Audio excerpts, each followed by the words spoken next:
आ तोहरे याद में हर पल बीत जाला ये साजन मन नहीं खेलागत गाड़ी लेके आवा राजन।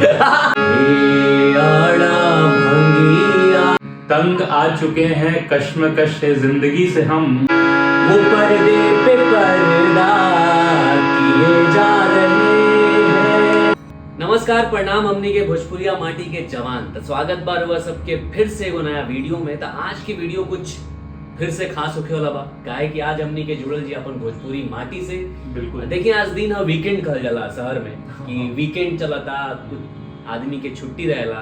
तो आज वीकेंड स्पेशल पे हमनी के कुछ जुगलबंदी कही जी, विवेको कुछ गुनगुनाइया, हमो कुछ गुनगुनाई और साथे हई हमनी के आज पेटी बा हारमोनियम। तो चलेगा बिना लेट लतीफ पहले शुरुआत करेगा।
बाबू कुछ सुना हुआ रविरा सारा सारा तो मस्ती से शुरुआत भइल बा। हाँ, लेकिन हम चाहम कि जौन चीज में बढ़िया बानी एगो शायरी सुना के शुरू करत हनी। हाँ, कि तंग आ चुके हैं कश्मकश से जिंदगी से हम, वाह, तंग आ चुके हैं कश्मकश से जिंदगी से हम, ठुकरा न दे इस जहां को कहीं बेदिली से हम। अरे वाह वाह वाह, तो ये पे सुना है गाना, सुनाओ।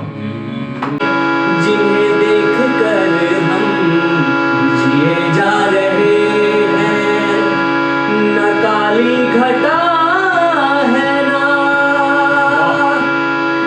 न काली घटा है ना, पीने का मौसम। देखा दिल्ली में 2-3 दिन से बुनी पड़ता, पढ़ के रुक जाता तो मौसम बनल बा। बिल्कुल, तो ये बोल बा, न काली घटा है ना, पीने का मौसम, मगर पीने वाले पिए जा रहे हैं, वो पर्दे पे पर्दा किए जा रहे हैं।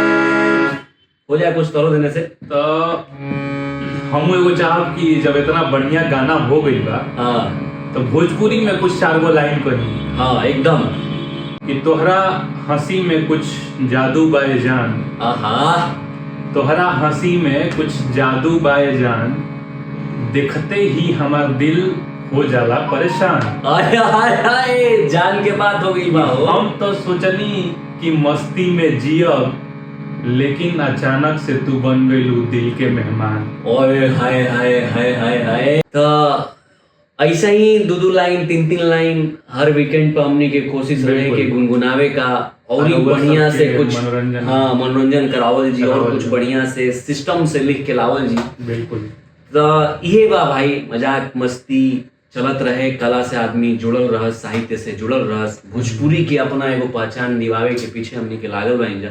हालांकि ऑलरेडी भोजपुरी इतना इम्पैक्ट छोड़ दिले बा, लेकिन उतना में संतुष्टि नहीं है। सही बात बा। तो हम शायद सोचत तनी कि एगो थोड़ा सा मजाकिया अंदाज में एकर एथी कइल जाओ, अंत कइल जाओ वीडियो के। हाँ, एकदम। हमनी के वो दोस्त बड़ा राजन, हाँ, तो बोली नहीं था कि भाई गाड़ी लेके आओ घूमे चला जाइए। तो बोली बाकी तोहरा बिना अब दिल लागे ना कहीं, हाय हाय हाय, रात होखे चाहे दिन जगले हम रही। वाह, कि तोहरा बिना दिल अब लागे ना कहीं, रात होके चाहे दिन जगले हम रही, आ तोहरे याद में हर पल बीत जाला ये साजन। मन नहीं खेलागत गाड़ी लेके आवा राजन। अरे बाप बाप राजन भाई, जहाँ हो तुरंत आओ। वीडियो जैसे यूट्यूब पे डली तू ऐजा आ जा। बहुत बढ़िया भाई, बहुत बढ़िया। ठीक बा, फिर से मिलल जे नया वीडियो में। बनल रही जा, जुड़ल रही जा, स्वस्थ रही जा, मस्त रही जा, एकदम खुल के जिए के बाद जिंदगी जिंदाबाद जिंदाबाद। और ये तो बस शुरुआत है, शुरुआत है। आगे आगे देखिए होता है क्या। नमस्कार, प्रणाम।